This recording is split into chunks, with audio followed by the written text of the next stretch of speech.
नारद जी का व्यास जी से विष्णु भक्ति प्रधान ग्रंथ की रचना करने का अनुरोध करना। तब महर्षि वेदव्यास को खिन्न देखकर कुछ मुस्कुराते हुए नारद जी बोले, हे व्यास जी, कहिए, आपका चित्त प्रसन्न तो है? आपने तो जानने योग्य सभी वस्तुओं को जान लिया है। आपने जो यह महाभारत नामक पुराण की रचना की है, इसमें तो अर्थ, धर्म, काम और मोक्ष चारों पदार्थ आ गए हैं। इसके द्वारा तो आपने सनातन पर ब्रह्मा को विचार कर उसकी प्राप्ति भी कर ली है। फिर भी मैं देखता हूँ कि अभी आप अपने को अपूर्ण मनोरथ ही समझ रहे हैं। हे मुनि, अब आप किस लिए इतनी चिंता में पड़े हैं? व्यास जी ने कहा, हे देवर्षि जी नारद, आप जो कहते हैं वह सब कुछ मुझ में विद्यमान है, परंतु इतने पर भी जो मुझसे प्रसन्नता नहीं आ रही है, उसका क्या कारण है, ये आप भी बतलावें, क्योंकि आप ब्रह्मा से उत्पन्न गंभीर ज्ञान वाले और अव्यक्त हैं। आपने उस प्राण पुरुषोत्तम की उपासना की है कि जो समस्त कार्य कारणों के स्वामी केवल मन से ही भाषा के गुणों द्वारा संसार की रचना, पालन और संहार करने वाले तथा सबसे निर्लेप रहने वाले साक्षात नारायण रूप हैं। आप तीनों लोकों में भ्रमण करने वाले सूर्य के समान सर्वदर्शी और प्राणवायु के समान सबके मन की बात को जानने वाले हैं। आप परम वेद पाठी और योगाभ्यासी हैं। मेरी बुद्धि तो आपसे न्यूनतम है। सो कहिए, मैं इस प्रकार क्यों चिंतित हो रहा हूँ? नारद जी बोले, हे मुनि, आपने अब तक जितनी कुछ रचना की है, उन सब में ज्ञान, वैराग आदि जितने भी अधिक उपयोगी विषय क्यों ना भर दिए हों, परंतु उनमें प्रायः भगवान के निर्मल यश का वर्णन क्यों नहीं किया गया है? भला वह निरा ज्ञान किस काम का, जिस धर्मादिक ज्ञान से भगवान न प्रसन्न हो?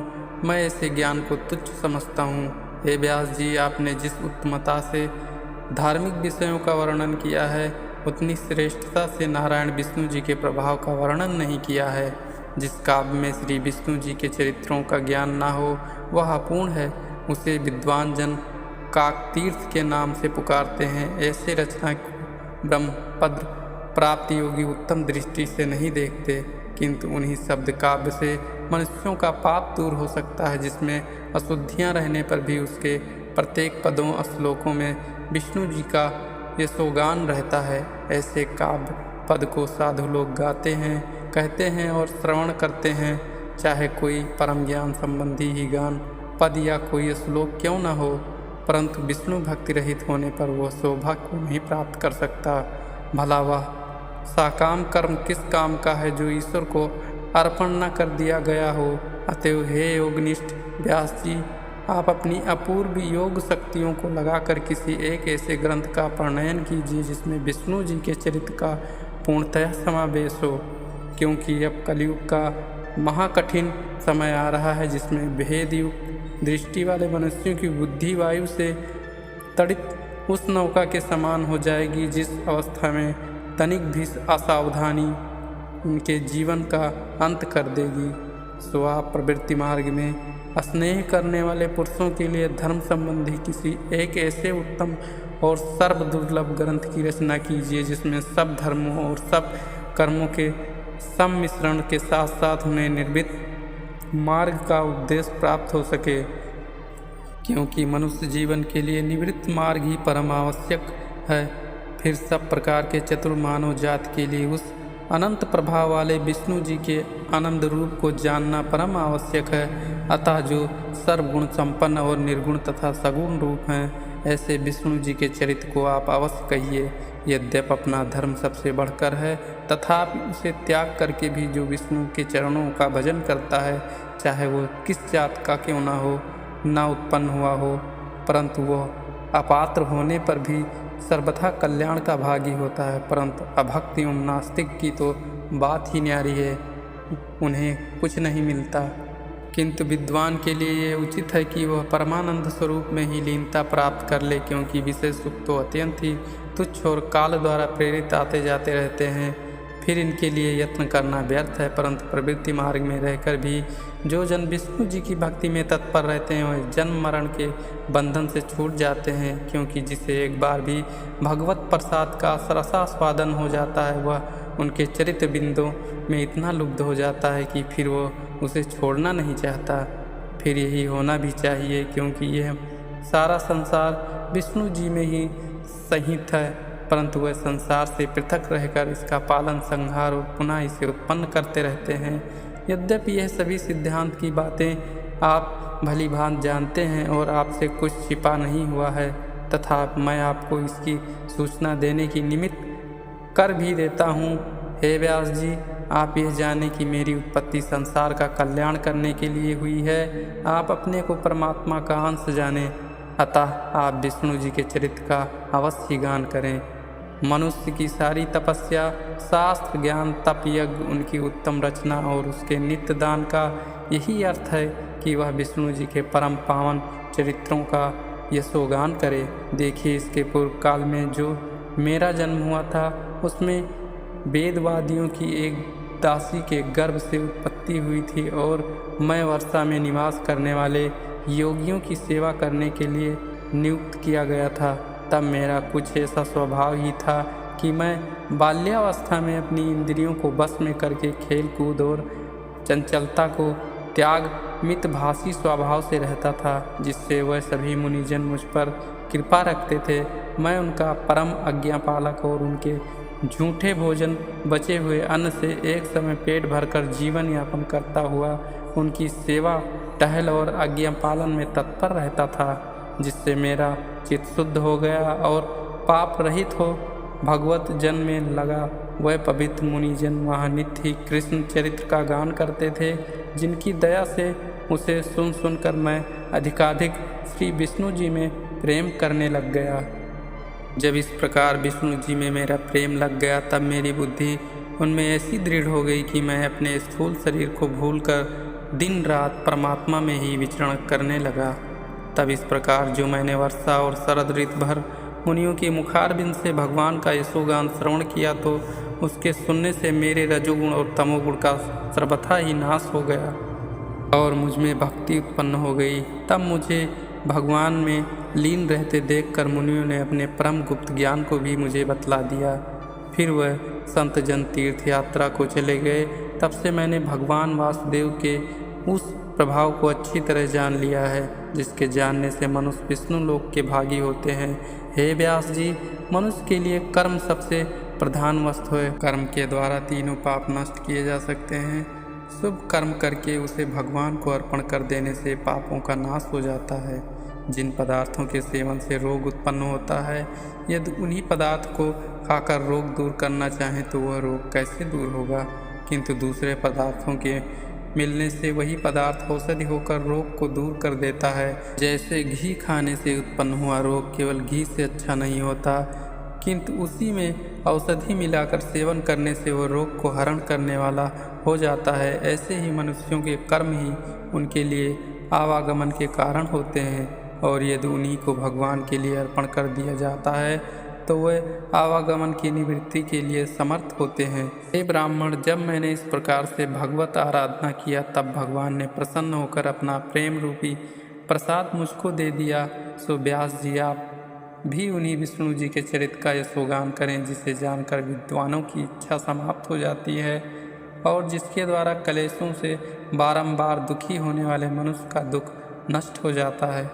सूत जी कहते हैं, हे ब्राह्मण, इस प्रकार नारद जी का जन्म और कर्म सुनकर सत्यवती के पुत्र वेदव्यास ने फिर नारद जी से पूछा कि हे मुनि, जब आपको उपदेश देकर वे महात्मा चले गए, तब आपने क्या किया?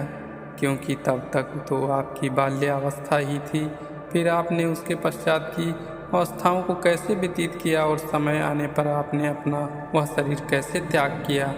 फिर यह काल तो ऐसा प्रबल है जो सभी को भुला देता है। सो उसकी आप पर कृपा है जो आपको अब तक अपने उस जन्म का स्मरण बना हुआ है। नारद जी ने कहा, हे व्यास जी, मैं अपनी माता का एक ही पुत्र था। वह मुझे बड़ा प्यार करती थी। यद्यपि यह उसकी मूर्खता थी, तथापि उसने मुझे अनन्य गति वाले पर बड़ा स्नेह प्रकट किया। वह दिन रात मेरी ही कल्याण के लिए चिंतित रहकर स्वयं ही परवश हो गई थी। इससे उसको तनिक भी ज्ञान न रहा कि यह संसार कठपुतली की नाई ईश्वर के वश में है। योगियों के चले जाने पर दिशा देश और काल को न जानने वाला मैं 5 वर्ष का बालक उसके और पिता के सहारे रहने लगा। एक बार रात को मेरी माता गऊ दूहने के निमित्त से घर से बाहर निकली तो उसे किसी सर्प ने काट खाया, वह मर गई। तब चलो अच्छा हुआ, संस्कार टूटा। ऐसे समझ चिंता रहित होकर मैं उत्तर दिशा की ओर वन को चला आया। कितने ही देशों और वनों और पर्वतों का भ्रमण किया, कितनी ही नदियों में स्नान कर बड़े से बड़े और छोटे से छोटे सुंदर सरोवरों को भी देखा, जिनमें सर्वदा ही विचित्र शब्द करने वाले पक्षी बोलते और घूमते टहलते तथा कलरव करते थे, जिनके किनारों पर नरकुल बांस और कुश लगे हुए थे, और जहाँ सर्प, उल्लू और भेड़िए नाना प्रकार के शब्द कर रहे थे, जिससे वह स्थान बड़ा ही भयंकर मालूम होता था। तब वहाँ अकेले ही पहुंचकर मैंने थोड़ा विश्राम किया। फिर मार्ग की थकावट और प्यास आदि को दूर करने के लिए मैंने उस एक सरोवर में स्नान कर थोड़ा सा जल पिया, जिससे मुझे बहुत कुछ शांति मिली और मैं स्वस्थ हुआ। तब उसी मनुष्य रहित वन में एक पीपल वृक्ष के नीचे बैठकर मैंने अपनी बुद्धि से अपने हृदयस्थ देव अर्थात परमात्मा जैसे सुना था तदनुसार उनका ध्यान किया।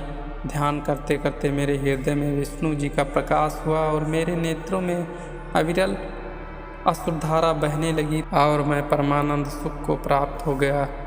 फिर तो मुझे अपने और पराये का ज्ञान जाता रहा और मैं उस आनंद के प्रवाह में ऐसा लीन हुआ कि सारी शुद्ध बुद्धि खो बैठा, जिससे मेरा वह प्रकाश भी मिट गया। और तब मैं महाव्याकुल होकर अप्रसन्न हो गया। मेरे चित्त की वृत्ति ध्यान से अलग हो गई। तब वह सुंदर स्वरूप मुझे फिर से कैसे दिखलाई पड़ेगा, इसके लिए मैं फिर अपने मन को स्थिर करके अतृप्त और आतुर सा हो गया। अब उस आतुरता और वन के उस एकांतवास को कहने के लिए मेरी वाणी में सामर्थ्य नहीं है। तब मेरी ऐसी व्याकुलता को देखकर भगवान ने यह गंभीर आकाशवाणी की, हे नारद, तुम अपने इस जन्म में मुझे नहीं देख सकते हो, क्योंकि अभी तुम्हारे कामादिक मल नष्ट नहीं हुए हैं। ऐसी अवस्था में अर्थात कुयोगियों को मेरा दर्शन नहीं होता। जो एक बार तुम्हें अपना रूप दिखा दिया, वह इसलिए कि अब तुम मुझसे प्रेम कर सकूं। जब मनुष्य मुझसे अनन्य प्रेम करने लगता है और उसे कोई कामना नहीं रहती, तब उसे मेरी प्राप्ति होती है। इसके लिए तुम्हें चाहिए कि तुम बहुत दिनों तक संत महात्माओं की सेवा कर मुझ में दृढ़ भक्ति प्राप्त करो। ऐसा करने से मुझ में लगी हुई तुम्हारी बुद्धि कभी नष्ट नहीं होगी और तब मेरी दया से दूसरे कल्प में भी तुम्हें मेरा और अपने इस जन्म का वृत्तांत स्मरण रहेगा। ऐसा कहकर वह आकाशवाणी शांत हो गई। मैंने सिर झुकाकर भगवान को प्रणाम किया। फिर मैं प्रसन्न होकर वहाँ से उठा और अनेक देशों तथा तीर्थों में घूम घूम कर निर्लज्ज हो उन अनंत भगवान के नामों को मद मत्सर त्याग कर कहने, सुनने और गान करने लगा। हे वासुदेव, इस प्रकार कितने ही दिनों तक मैं श्री कृष्ण जी में अपना मन बुद्धि लगाए निर्मल चित्त से समय की प्रतीक्षा करने लगा। फिर तो समय आते ही सहसा बिजली चमकी और मृत्यु प्रकट हुई। तब पृथ्वी, जल, तेज, वायु और आकाश वाला मेरा वह पंचभूत शरीर नष्ट हो गया और मैं विष्णु जी की कृपा से उनकी श्वास के साथ ही उनके भीतर चला गया। फिर इसके हजारों गुणों के पश्चात भगवान की कृपा से मैं प्राणों से मरीच आदि ऋषियों सहित उत्पन्न हुआ। इसमें श्री विष्णु जी की दया से मैं सर्वत्र गमन करने वाला और अखंडित ब्रह्मचर्य व्रतधारी होकर त्रिलोक में भ्रमण करने का अधिकारी हुआ। तब वेदमुख ब्रह्मा ने मुझे ये वीणा देकर कहा कि तुम इस वीणा को बजाकर विष्णु जी का यशोगान करते हुए सर्वत्र विचरण करो और अपने उपदेश से संसारी पुरुषों को शुभ मार्ग दिखलाओ। क्योंकि जिस प्रकार काम, क्रोध और लोभ से नष्ट हुआ मन विष्णु जी की सेवा से शांत होता है, वैसा यम आदि योग के मार्गों से नहीं शांत होता है। हे वासुदेव, आपने जो मेरा पूर्व जन्म और कर्म पूछा था, सो मैंने कहा, अब मैं जाता हूँ। इस प्रकार वासुदेव से कहकर वीणा बजाते हुए श्री नारद जी वन की ओर चले गए। वह नारद जी धन्य हैं जो अपनी वीणा द्वारा विष्णु जी का यशोगान करते हुए दुखी संसार को सुखी करते हैं।